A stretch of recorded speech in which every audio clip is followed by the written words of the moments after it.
Bonjour, bienvenue sur le podcast d'AlternJob, le podcast de l'alternance et des stages, pour ce hors-série avec le CFA Codis. Caroline, tu es la directrice du CFA Codis, un centre de formation en alternance spécialisé dans les métiers du commerce. Et au CFA Codis, vous êtes partie d'un constat pour ouvrir la formation Bac Pro, le décrochage scolaire. En effet, on constatait sur nos classes de Bac Pro qu'il y avait des problématiques de décrochage, pas mal de ruptures, des problématiques d'absentéisme, de retard et plus globalement d'engagement. Donc on s'est dit qu'il fallait vraiment qu'on change en profondeur notre modèle pédagogique, ce qu'on a fait l'année dernière sur une classe expérimentale. Alors, est-ce que tu peux nous dire un petit peu concrètement de quelle manière se fait la pédagogie, de quelle manière s'organisent les cours ? Alors, on a décidé de casser complètement cette idée d'avoir des cours traditionnels. Donc, les jeunes, jusqu'à présent, avaient 2 heures de cours de français, 2 heures de cours de maths, 2 heures de cours d'anglais, etc. Là, on s'est dit qu'on allait s'investir en 100% mode projet. Donc en fait, les jeunes participent à des ateliers qui leur permettent bien sûr de travailler les compétences du référentiel du bac, parce qu'ils sont là pour ça, pour passer un bac, mais dans une approche complètement ludique, participative et collaborative. Donc c'est souvent des ateliers qui sont d'ailleurs co-animés par des formateurs. Alors comment ça se passe ? C'est qu'on les a plongés dans la réalité d'une ville qu'ils ont appelée Kind City. Donc dans cette ville, il y a une école, un maire, un centre commercial, un aéroport, enfin tout un tas de choses. Il se passe plein de choses. Et puis on va confronter nos alternants, comme dans la vraie vie, à des situations parfois complexes qu'ils devront résoudre. Et chaque situation est pour le formateur une occasion de travailler un point du programme. En Bac Pro, ils ont un module qui s'appelle PSE, Prévention, Santé, Environnement, dans lequel ils doivent apprendre par exemple des choses sur la nutrition. Donc là, au lieu d'avoir un formateur qui vient expliquer un menu équilibré, c'est ça, il y a les protéines, il y a les... Bon, bref, là, on va leur dire, voilà, les parents d'élèves de l'école de la ville de Kind City se sont plaints en disant qu'ils ne trouvent que les menus de la cantine ne sont pas assez équilibrés. Donc les jeunes vont se mettre en sous-groupe et vont devoir aller faire des recherches sur Internet pour savoir qu'est-ce qu'un menu équilibré, etc., etc. Et ils vont devoir après faire des propositions au directeur de l'école et après s'adresser directement aux parents d'élèves pour leur expliquer les changements qu'ils vont mettre en œuvre au niveau des repas. Donc concrètement, on leur demande d'aller chercher eux-mêmes l'information plutôt que de les nourrir d'informateurs qui leur expliquent un cours. Et puis après, on les met en situation de reformuler ces informations qu'ils sont allés chercher eux-mêmes et donc de favoriser un ancrage de ces formations. Donc c'est vraiment une pédagogie basée sur l'activité. Les alternants doivent collaborer, mobiliser des connaissances et des compétences pour résoudre les missions qu'on leur confie. Est-ce qu'on a déjà eu des retours des entreprises ?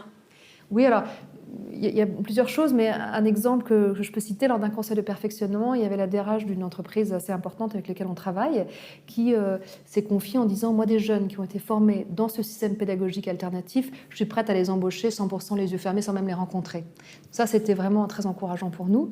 Du coup, on implique les entreprises partenaires dans l'évaluation de nos alternants. Donc on leur demande d'évaluer les compétences que nos jeunes développent en entreprise et on a complètement aussi modifié le système d'évaluation. Le projet s'accompagne d'une modification profonde des modalités d'évaluation, c'est-à-dire qu'on n'est plus sur un système de notation classique de 0 à 20, on est sur un système où on a intégré l'auto-évaluation, donc les jeunes s'auto-évaluent pour savoir où ils en sont dans l'acquisition des compétences. Donc on est dans une logique de progression où chacun avance et évolue à son rythme, voilà, de façon très personnalisée.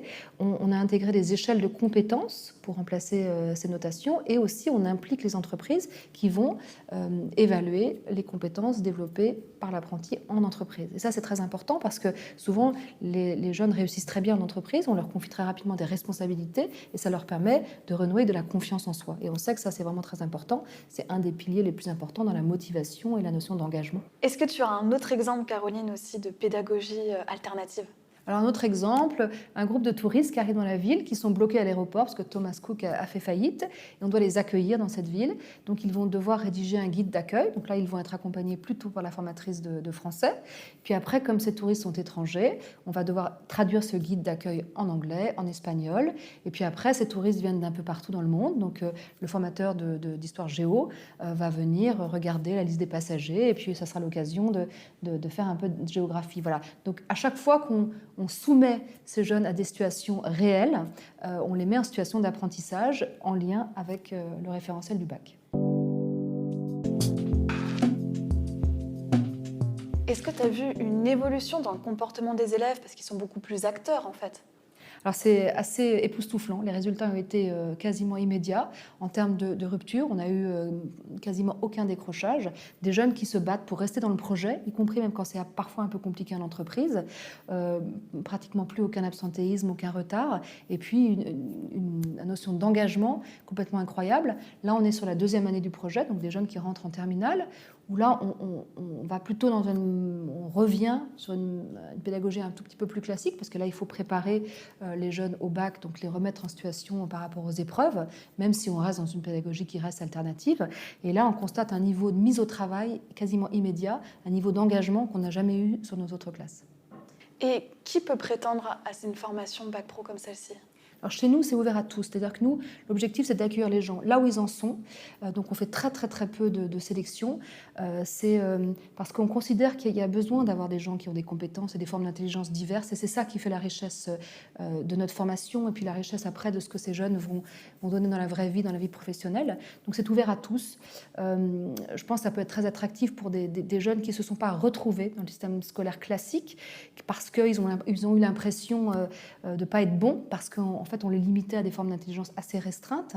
Donc là, des jeunes qui vont être capables de s'entraider, de collaborer, etc., vont retrouver leur place dans ce genre de pédagogie. Donc c'est ouvert à tous. Donc en fait, les élèves sont acteurs de la formation et ils peuvent aussi s'épanouir personnellement.